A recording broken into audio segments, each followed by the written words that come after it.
Hola a todos y bienvenidos a entendiendoeluniverso.org.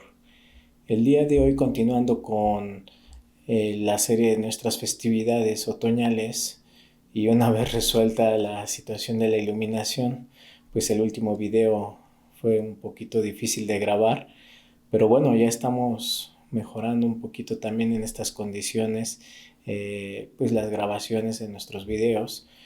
Y hoy nos toca ver el tema de Yom Kippur, conocido como el Día de las Expiaciones, aunque más precisamente tendríamos que entenderlo como el día de cubrir los pecados, y vamos a ir viendo algunas de esas razones o del porqué de todo esto. Esta festividad la celebramos con ayuno y muchas oraciones. Se lleva a cabo el día 10 del mes séptimo de Tishri. Y pues bueno, ya pasó, ¿verdad? Días atrás, ahorita ya hemos concluido también con la festividad de Sukkot. Sin embargo, pues como les mencionaba en el video anterior, mi intención es poder explicar un poco por qué seguimos celebrando estas festividades y la importancia que tiene cada una de ellas. Entonces, esta parte de realmente de Yom Kippur, que en la Torah lo vamos a encontrar como Yom Kippurim, culmina con los días propiamente que incluye Yom Teruah, Yom Kippur, luego viene Sukkot, y es un periodo de tiempo precisamente de reflexión para poder llevarnos a arrepentirnos de las cosas que hemos hecho mal. Y también en esta parte de Yom Kippur o Yom HaKippurim tenemos tres conceptos de raíces en las cuales se basa tal cual la palabra Kippurim.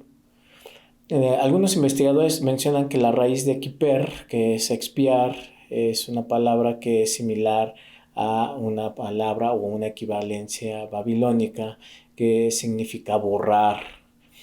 Waldhausen cree que el origen etimológico debe buscarse en caper, que es cubrir, y que esto es un poquito más acercado a la raíz que tenemos de Hakipurim, mientras que otros lo encuentran en kofer, que es rescatar, ¿no? En este último caso se estaría poniendo la equivalencia de que se ofrece un rescate, ¿verdad?, por una persona. Entonces, aquí pues tenemos esos tres conceptos. Sin embargo, vamos a ver que hay una diferencia entre lo que es cubrir y borrar, ¿no? Entonces, en esta parte tenemos que dar lectura al Levítico 23, versículos 27 y 32, para ir viendo los elementos que conforman esta festividad. Le voy a dar lectura. Ciertamente el día 10 de ese mes séptimo será el día de la expiación. Tendréis una santa convocación y humillaréis vuestras almas y haréis acercar ofrenda ígnea ante el Eterno. Ningún trabajo haréis en ese mismo día, porque es un día de expiaciones, para hacer expiación por vosotros en presencia del Eterno vuestro Dios. Toda alma que no se humille en ese mismo día será cortada de su pueblo, y toda persona que haga cualquier trabajo en ese día la exterminaré de entre su pueblo. No haréis trabajo alguno. Estatuto perpetuo por vuestras generaciones en todos vuestros asentamientos. Shabbat Shabbatón, de reposo solemne os será. Humillaréis vuestras almas el 9º día del mes, reposando en vuestro Shabbat desde tarde hasta la otra tarde. Aquí vemos varias cosas, ¿no? Este día es de irrevocable justicia y gracia. Son perdonados, en este caso, actualmente podríamos decir son perdonados, son borrados nuestros pecados, pero en la antigüedad hay una diferencia en que estos sacrificios que se hacían, esta ofrenda encendida, era para cubrir los pecados en este día. No eran borrados, porque tiene una diferencia. ¿Por qué? Porque vamos a entender que ahora son borrados a través de la sangre de Jesús. Es decir, en un sacrificio perfecto, ahora son borrados los pecados. Y cuando se llevaba a cabo Yom HaKippurim, conforme a la Torah, que se hacía cada año, ¿verdad? Lo que eran los sacrificios, era solamente cubrir los pecados. Hay una diferencia entre el sacrificio perfecto de Jesús, que borra todos nuestros pecados, y el sacrificio de animales que se hacía, que era cubrir nuestros pecados. Entonces aquí tenemos que tener muy clara esa pequeña sutileza, pero que es súper importante, es muy, debemos de tenerlo muy claro para entender el sacrificio de Jesús. Revisemos ahora a detalle los elementos de la solemnidad. Lo ideal es dar lectura a todo Levítico capítulo 16, pero dado por el tiempo voy a leer ciertos versículos, pero ustedes pueden leer todo el capítulo. Levítico 16, voy a leer del versículo 1 al 4, primeramente. Después de la muerte de los dos hijos de Aarón, cuando se acercaron delante del Eterno y murieron, el Eterno habló a Moisés y dijo el Eterno a Moisés: habla a tu hermano Aarón que no en todo tiempo entre en el santuario detrás del velo, delante del propiciatorio que está sobre el arca, no sea que muera, porque yo me muestro en la nube sobre el propiciatorio. Con esto entrará Aarón en el santuario, con un becerro para la ofrenda por el pecado y un carnero por holocausto. Vestirá una túnica sagrada de lino y cubrirá su cuerpo con zaragüeyes de lino. Estará ceñido con un cinto de lino y usará un turbante de lino. Estas son vestiduras santas. Bañará su cuerpo en agua y después se vestirá con ellas. Aquí nos va describiendo propiamente la parte ritual de lo que tenía que hacer Aarón para poder entrar, y también estamos hablando un poquito de los sacrificios. Versículo 8. Y Aarón echará suertes sobre los dos machos cabríos, una suerte por el Eterno y la otra suerte por Azazel. Versículo 11. Entonces Aarón conducirá el novillo para la expiación, y degollando el novillo como ofrenda por el pecado hará expiación por sí mismo y por su casa. El novillo entonces será degollado por la cuestión enfocado a Aarón, el pecado por sí, o sea, por él mismo y por su casa. Versículo 14. Enseguida tomará de la sangre del novillo y hará aspersión con su dedo sobre el propiciatorio hacia el oriente, y con aquella sangre hará aspersión 7 veces con su dedo delante del propiciatorio. Después degollará el macho cabrío de la ofrenda por el pecado que corresponde al pueblo. Ahora es el macho cabrío. Y meterá su sangre detrás del velo y hará con su sangre como hizo con la sangre del novillo, haciendo aspersión sobre el propiciatorio y delante del propiciatorio. Así hará expiación por el santuario, a causa de las impurezas de los hijos de Israel y de sus transgresiones, por todos sus pecados, y así hará también por el tabernáculo de reunión y que habita en ellos en medio de su impureza.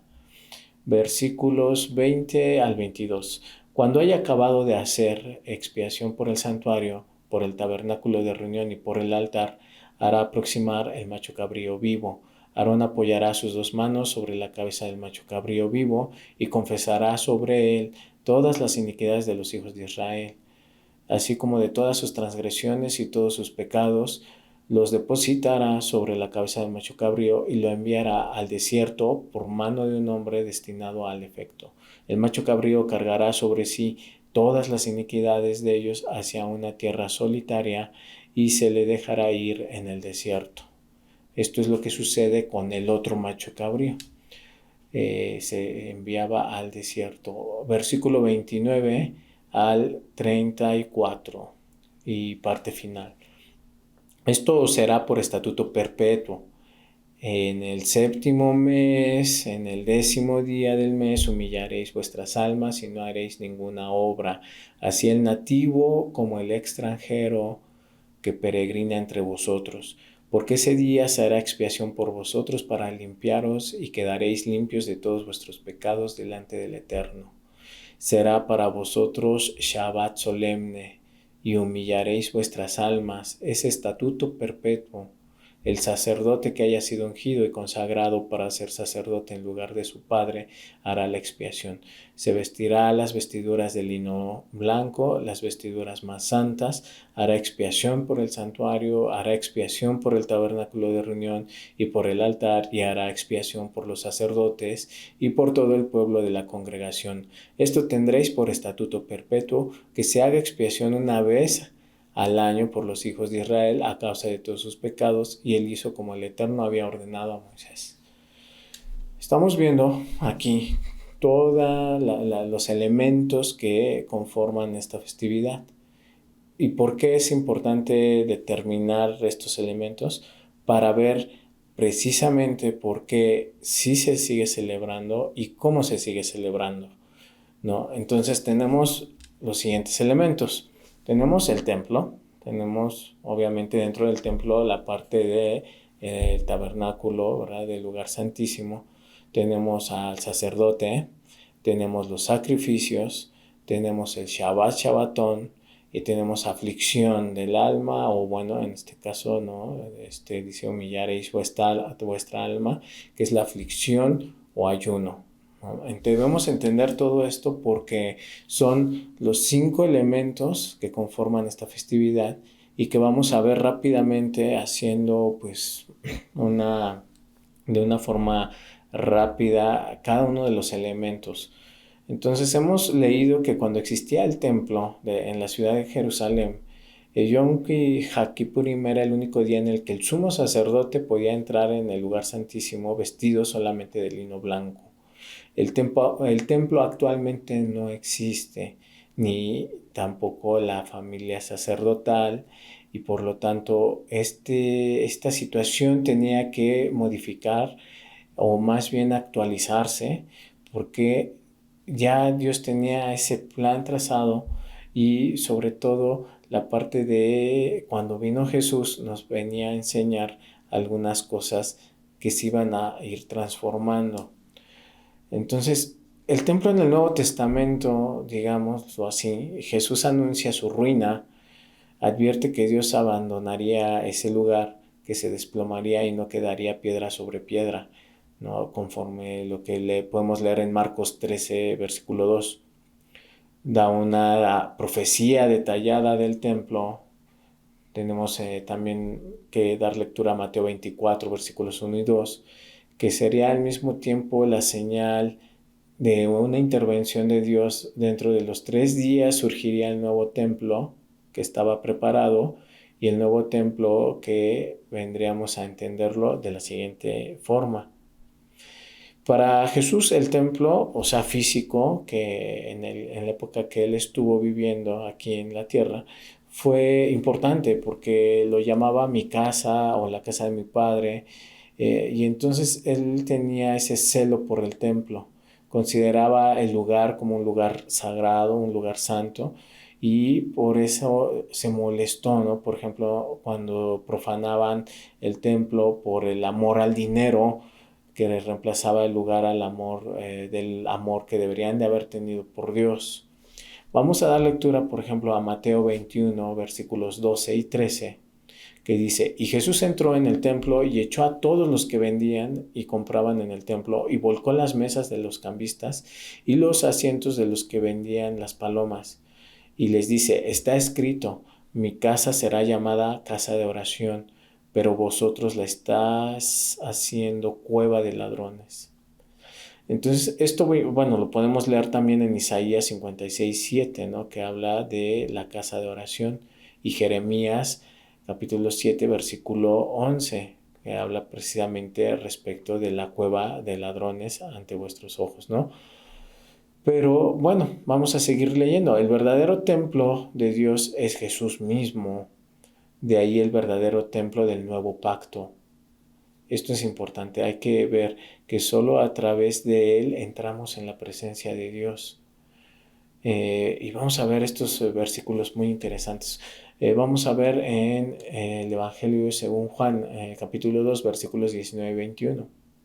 Respondió Jesús y les dijo: destruid este templo y en 3 días lo levantaré. Dijeron entonces los judíos: durante 46 años fue edificado este templo, y tú lo levantarás en 3 días, se está refiriendo al templo físico. Pero el versículo 21 nos aclara, pero él hablaba del templo de su cuerpo. Vamos a ver Juan ahora, pero en el capítulo 4, versículo 21 y 23. Jesús le dice, mujer, créeme que viene una hora cuando ni en este monte ni en Jerusalén adoraréis al Padre. Vosotros adoráis lo que no sabéis. Nosotros adoramos lo que sabemos porque la salvación viene de los judíos. Pero viene una hora y ahora es cuando los verdaderos adoradores adorarán al Padre en espíritu y verdad, porque también el Padre busca tales que lo adoren. Mateo, ahora capítulo 12, versículo 6, pues os digo que uno mayor que el templo está aquí. ¿Qué queremos decir con todo esto?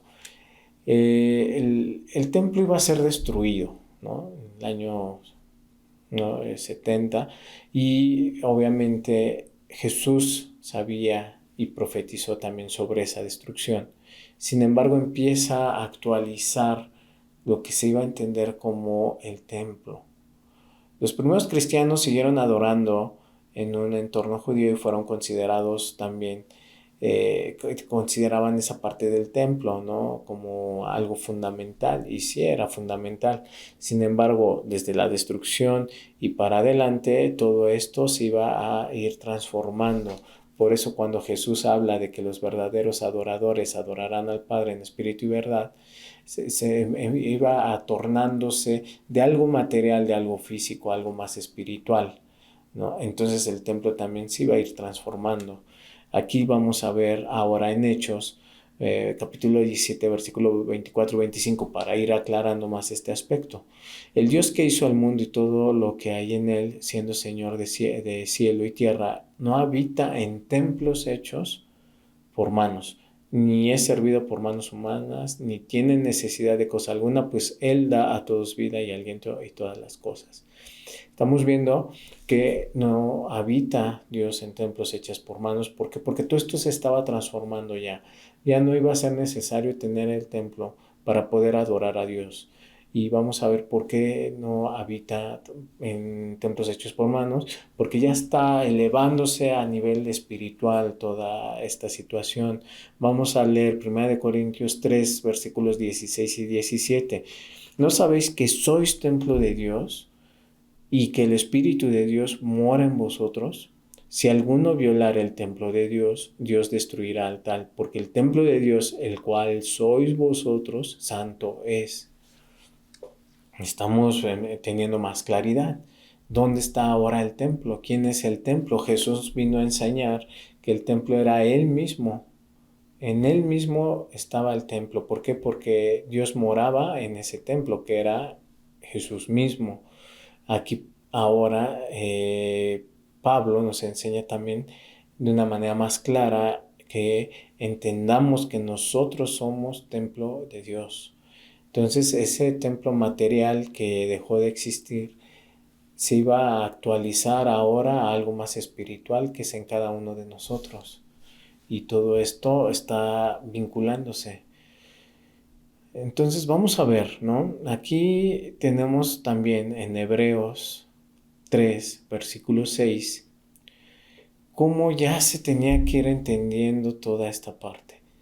Dice, pero el Mesías, como hijo sobre su casa, la cual casa somos nosotros, si nos aferramos a la confianza y a gloriarnos en la esperanza. 1 Corintios capítulo 6, versículo 19, o ignoráis que vuestro cuerpo es el templo del Espíritu Santo, el cual está en vosotros, el cual tenéis de Dios y que no sois vuestro. Pablo se refiere al cuerpo como templo, el templo del Espíritu de Dios. Nuestra espiritualidad está en nuestra carne, pues el cuerpo es el centro a través del cual entramos en relación con las cosas. El pecado hace que todo se divida y fragmente, pero debemos reconocer que somos uno y que vivimos nuestra espiritualidad en nuestro cuerpo.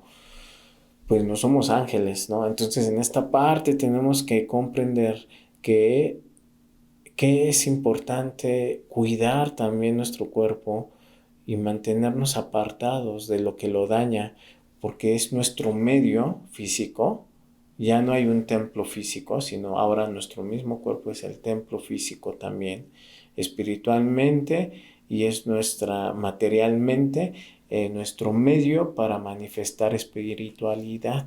Eso es el punto. Ahora, en 2 Corintios 6:16 también nos dice, ¿y qué concierto el templo de Dios con los ídolos? Porque vosotros sois el templo del Dios viviente. Como Dios dijo, habitaré y andaré en ellos y seré el Dios de ellos y ellos serán mi pueblo. Entonces aquí tenemos que ver que ya hay una residencia de Dios entre su pueblo y también por eso los adoradores ya no necesitan estar en el templo en Jerusalén, ya no necesitan estar en un lugar así. Desde donde estemos, en el país donde vivamos, en el lugar donde habitemos o residamos, desde ese lugar podemos adorar a nuestro Dios. Podemos ser el templo de Dios y Él puede morar o puede residir, puede mandar ese Espíritu Divino en nosotros, porque ahí puede residir en ese templo que somos cada uno de nosotros. Efesios 2, versículo 21 y 22, en quien bien trabado todo edificio crece hasta llegar a ser un templo santo en el Señor, en el cual también vosotros sois juntamente edificados para morada de Dios en el Espíritu. Primera de Pedro 2:5, vosotros también como piedras vivas estáis siendo edificados como casa espiritual para un sacerdocio santo, a fin de ofrecer sacrificios espirituales aceptables a Dios por medio de Jesús el Mesías. Entonces vemos cómo pues, también tiene un simbolismo a nivel comunidad, ¿no? Que cada uno somos una piedra y en comunidad formamos toda una casa, todo un templo.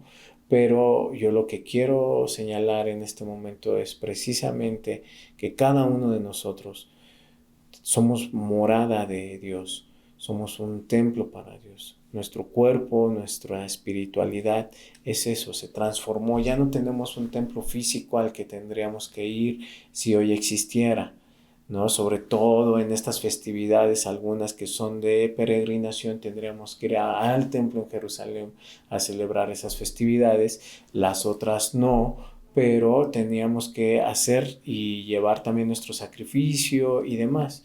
Hoy eso se transformó, o sea, desde la destrucción del templo, la profecía que hizo Jesús y todo lo que nos vienen explicando los apóstoles de alguna manera, ¿no? Los discípulos del maestro, mismo Pablo, nos explican precisamente cómo se transforma toda esta parte. Entonces tenemos que tener bien claro esa transformación que sufre está dentro del contexto de esta festividad la parte del templo. Entonces tenemos que ver también el templo en el futuro. ¿Por qué? Porque esto va a irse modificando, ¿no? Según nuestra era.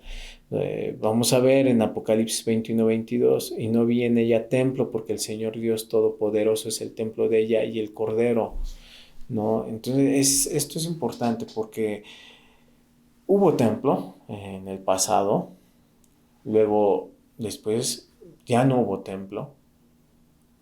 Sin embargo, vemos profetizado que va a haber otro templo nuevamente. Luego el templo del milenio también va a estar presente. Entonces ya transformó de nuevo, ¿no? De lo que estamos viviendo hoy, que es el templo espiritual en cada uno de nosotros. Vuelve a haber un templo. Seguramente este templo viene a construirse antes del fin de la era, ¿no? Conforme a lo que dicen los profetas. Entonces se va a construir un nuevo templo y entonces se vuelve a actualizar esta parte. Y luego cuando venga el Mesías y venga en lugar de Mesías, venga a reinar, venga a ser ahora el rey del mundo, el príncipe de paz, y va a establecer por 1000 años su reino. En esos 1000 años también va a haber un templo, que incluso Ezequiel nos da las especificaciones de ese templo. Entonces, durante el milenio va a haber templo, pero después del milenio, y una vez que se entrega todo este reino al Dios Todopoderoso, de nuevo ya no hay templo. Como lo dice Apocalipsis 21-22, todo se transforma de nuevo a lo espiritual. Entonces no es algo extraño o algo que no podamos comprender o cómo se va actualizando conforme a la era de la humanidad esta parte del templo.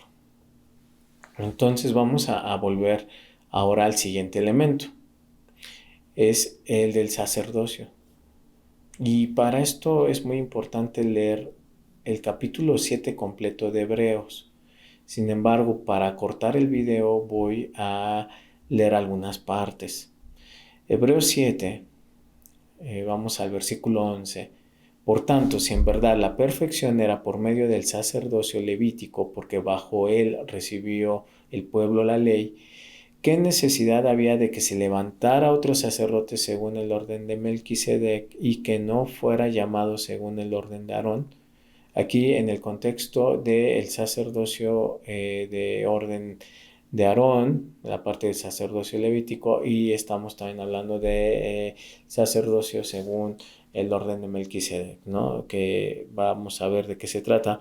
Versículo 14, porque es evidente que nuestro Señor surgió de Judá, una tribu sobre la cual nada habló Moisés acerca de sacerdotes. Y es aún más evidente si a semejanza de Melquisedec se levanta otro sacerdote, el cual ha sido constituido no según la ley de un mandamiento carnal, sino según el poder de una vida inmortal. Y es aún más evidente si a semejanza de Melquisedec se levanta otro sacerdote, el cual ha sido constituido no según la ley de un mandamiento carnal, sino según el poder de una vida inmortal. Pues se da testimonio, tú eres sacerdote para siempre según el orden de Melquisedec. Hay por una parte la abrogación del mandamiento, digamos, dice aquí carnal, según el orden hay una parte de la abrogación del mandamiento anterior, digamos la parte carnal, a causa de su debilidad e ineficacia, porque la ley nada perfeccionó, sino que fue introducción a una mejor esperanza, por medio de la cual nos acercamos a Dios y por cuanto no fue sin juramento, porque los otros ciertamente sin juramento fueron hechos sacerdotes, pero con el juramento del que le dijo, juró el Señor y no se arrepentirá, tú eres sacerdote para siempre. De igual manera Jesús ha sido constituido garante de un mejor pacto. Y los otros sacerdotes llegaron a ser muchos debido a que por la muerte no podían continuar. Pero a causa de que permanece para siempre, tiene su sacerdocio intransmisible, por lo cual puede también salvar perpetuamente a... perdón, aquí se me movió un poco. Perpetuamente a los que por medio de él se acercan a Dios, viviendo siempre para interceder por ellos, porque tal sumo sacerdote nos convenía, santo, inocente, incontaminado, separado de los pecadores y exaltado por encima de los cielos, que no tiene necesidad cada día como los sumos sacerdotes de ofrecer primero sacrificios por sus propios pecados y después por los del pueblo, porque hizo esto de una vez por todas, ofreciéndose a sí mismo, porque la ley constituye sumos sacerdotes a hombres débiles, pero la palabra del juramento que es después de la ley constituye al Hijo, el cual es ya hecho perfecto para siempre. Hay mucha información en todo este capítulo 7, pero podemos ver varias cosas que nos explica precisamente qué pasó con el sacerdocio carnal, levítico, arónico, que tenía muchas fallas, también tenía cuestiones de tener que presentar primero un sacrificio por ellos, por sus pecados y luego por el pueblo, como es en el caso de Yom HaKippurim, y también pues que tenían que ir sucediéndose porque morían, y bueno, era de alguna manera u otra como un sacerdocio imperfecto.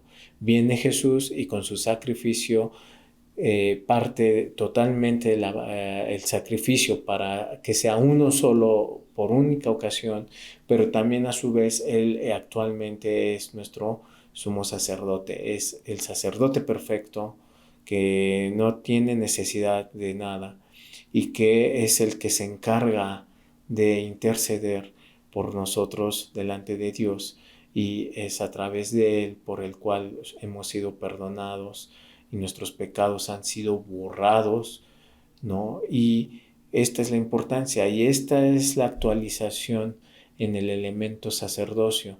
Llevamos elemento templo, llevamos elemento sacerdocio.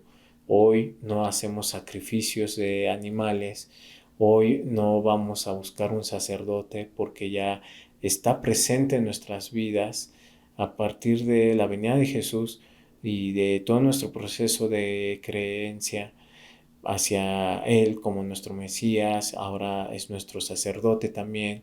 Y entonces esto se fue actualizando, ¿no? Vamos a pasar al siguiente elemento, que está muy vinculado precisamente con el sacerdocio, que es el sacrificio. Estudiamos entonces la parte, capítulo 7, ya vimos la parte de sacerdocio, ahora es capítulo 10, el aspecto del sacrificio.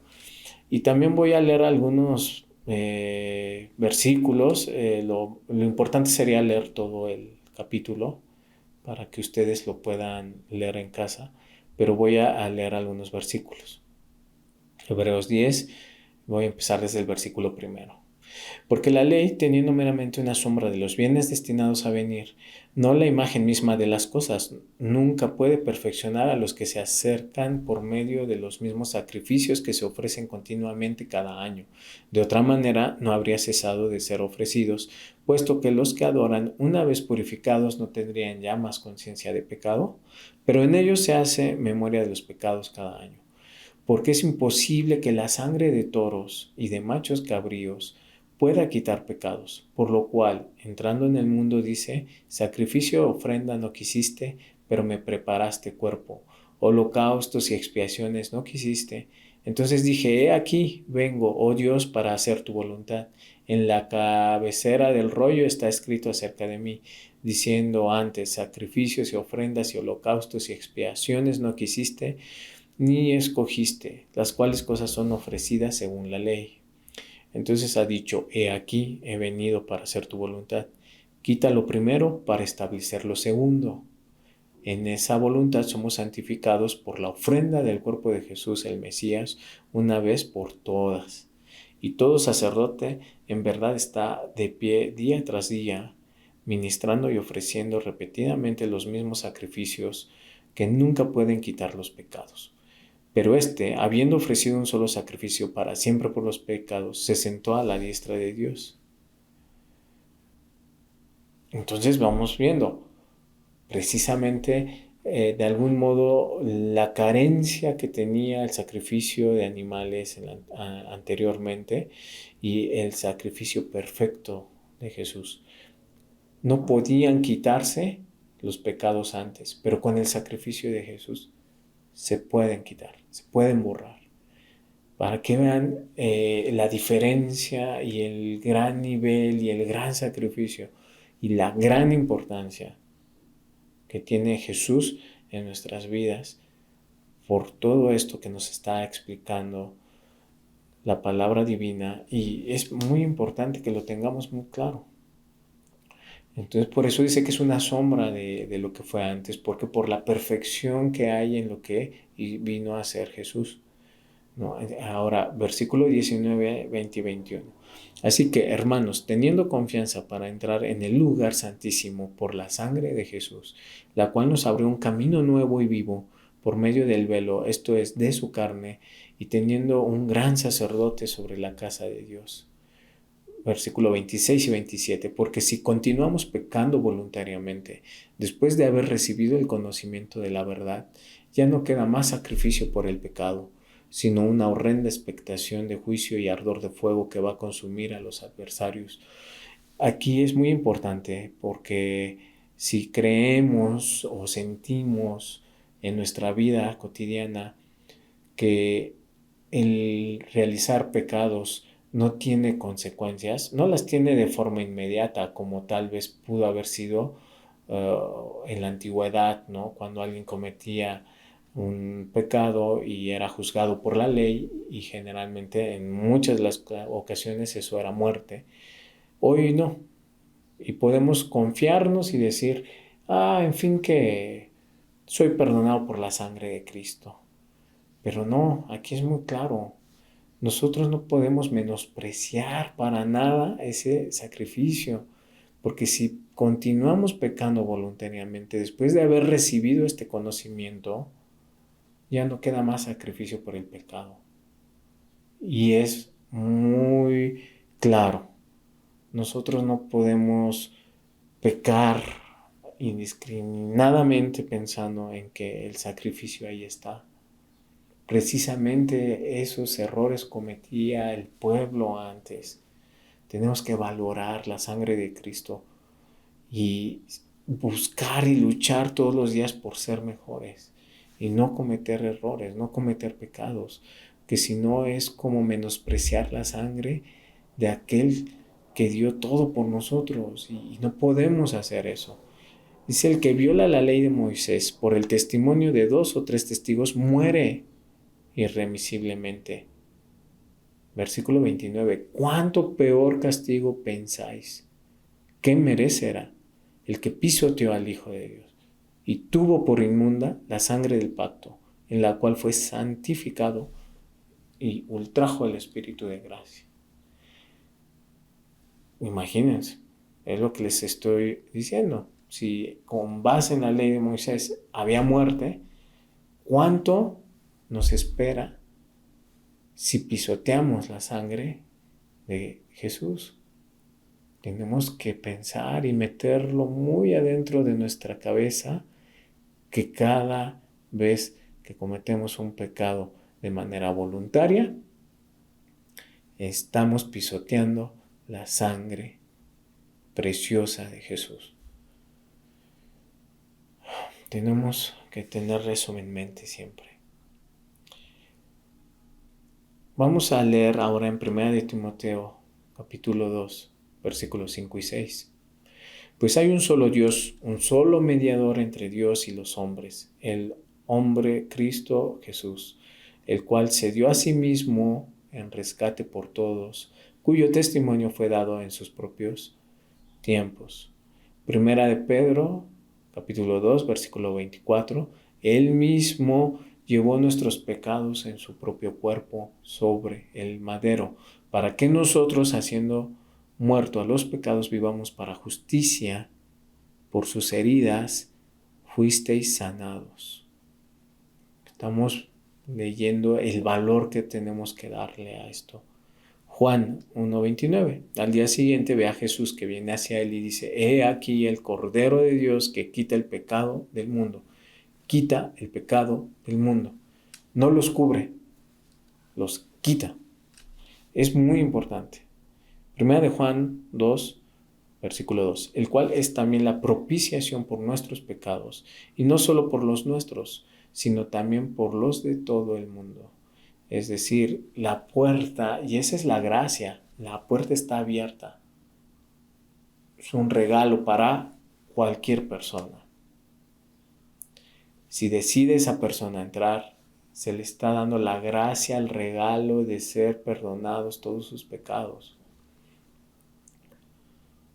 Y eso no significa que lleve una vida común y corriente, sino cuando se acerca a Dios, se arrepiente y pide perdón, va a ser perdonado, pero hay que entenderlo. De ahí para adelante, nuestro trabajo de todos los días es cuidarnos del pecado, cuidarnos de no hacer malas obras y de ser unos verdaderos príncipes del Dios eterno, que nos comportamos todos los días como verdaderos escogidos, santificados del Dios vivo. Bueno, ahora nos faltan 2 elementos, que es el Shabbat Shabbatón, o Gran Shabbat, o Shabbat de solemnidad, y la aflicción del alma, o la humillación en ayuno, que aquí tenemos que tenerlo muy claro. Dice que en esta parte de Yom HaKippurim también incluye un Shabbat Shabbatón, un gran sábado de solemnidad, y también un ayuno, una aflicción, oración. Y esto es muy claro. Levítico 16, 29 al 34. Esto será por estatuto perpetuo. En el 7º mes, en el 10º día del mes, humillaréis o afligiréis vuestras almas y no haréis ninguna obra, así el nativo como el extranjero que peregrina entre vosotros, porque ese día se hará expiación por vosotros para limpiaros y quedaréis limpios de todos vuestros pecados delante del Eterno. Será para vosotros Shabbat solemne y humillaréis vuestras almas, es estatuto perpetuo. El sacerdote que haya sido ungido y consagrado para ser sacerdote en lugar de su padre hará la expiación. Se vestirá de vestiduras de lino blanco, las vestiduras más santas. Hará expiación por el santuario, hará expiación por el tabernáculo de reunión y por el altar, y hará expiación por los sacerdotes y por todo el pueblo de la congregación. Esto tendréis por estatuto perpetuo, que se haga expiación una vez al año por los hijos de Israel a causa de todos sus pecados, y él hizo como el Eterno había ordenado a Moisés. Entonces, el ayuno, Shabbat, Shabbatón y el ayuno, en palabras concretas, no han sufrido una actualización. Porque hoy en día seguimos guardando el Shabbat semanal. Y los Shabbat Shabbatón, los que son los de solemnidades, los de fiestas, ¿no? Todo eso no ha cambiado. No hay ningún pasaje bíblico en el cual se actualice esta parte, como lo hemos leído en la cuestión del templo, ¿no? Del sacerdocio, del sacrificio, pero el Shabbat Shabbatón no, ni el ayuno. Levítico 23, 27 y 32. Ahí está muy claro, el texto hebreo dice Shabbat, Shabbatón. Voy a leer versículos 27 y me brinco al 32. Ciertamente el día 10º de ese mes séptimo será el día de Yom HaKippurim. Tendréis una santa convocación y humillaréis vuestras almas y haréis acercar ofrenda ígnea ante el Eterno. Shabbat, Shabbatón de reposo solemne os será. Humillaréis vuestras almas el 9º día del mes, reposando en vuestro Shabbat desde tarde hasta la otra tarde. Empieza de la tarde del 9, ¿verdad? Hasta tenemos la parte del 10, porque empieza de tarde a tarde, entonces desde el 9, pero es de tarde a tarde del 9 al 10. Pero ahí está, muy claro, el ayuno de Yom Kippur no solamente da al alma la fuerza y elevación que puede alcanzar, sino que es un castigo, es una limitante a nuestro cuerpo, a nuestras emociones, una mortificación para que podamos manejar nuestros apetitos. ¿Por qué? Porque tenemos que ser un templo para la presencia divina. Tenemos que saber controlar, y no solo eso, también nos permite meditar ese ayuno mediante las oraciones, meditar y sobre todo valorar, darle ese reconocimiento al sacrificio de Jesús, de la sangre preciosa de Jesús. En ese día nos concentramos en eso totalmente, en agradecer también ese sacrificio por el cual somos perdonados. Cada año lo hacemos, no hacemos como tal la remembranza de los pecados, ni siquiera podemos decir cada año somos perdonados, porque todo el tiempo estamos siendo perdonados, todo el tiempo se está ofreciendo el sacrificio por nosotros, pero la importancia es que por lo menos siempre tengamos presente y año con año recordemos la gran importancia del sacrificio, de la sangre, de que somos perdonados. Nos humillamos, pedimos perdón, pedimos en ese ayuno ese sentimiento de responsabilidad, de que cometemos errores y cometemos pecados, pero que al mismo tiempo recordamos y reconocemos que Jesús es el que nos da esa salvación, que es nuestro sumo sacerdote, que fue el sacrificio, y que reconocemos todo eso a través de guardar un Shabbat Shabbatón en donde no hacemos actividades, lo guardamos, y no solo lo guardamos, ayunamos. Eso en ningún pasaje bíblico se cambió, se modificó, se omitió, se suprimió. Por eso, hoy en día tenemos que conmemorar también esta festividad, porque aparte de esta festividad es profética. Esta festividad en toda la parte profética no se ha llevado a cabo. Entonces, esto está vinculado con Yom Teruah, como lo explicaba en el video anterior, y todo se va compaginando. Por eso es importante volver a ver los videos, repasar ciertos conceptos y ciertas ideas. ¿Por qué? Porque todo se complementa. La ley de Dios es tan perfecta que todo se complementa. Entonces tenemos que tener muy claro que esta festividad sigue siendo importante y que tenemos que seguir guardándola con estas actualizaciones, ¿sí?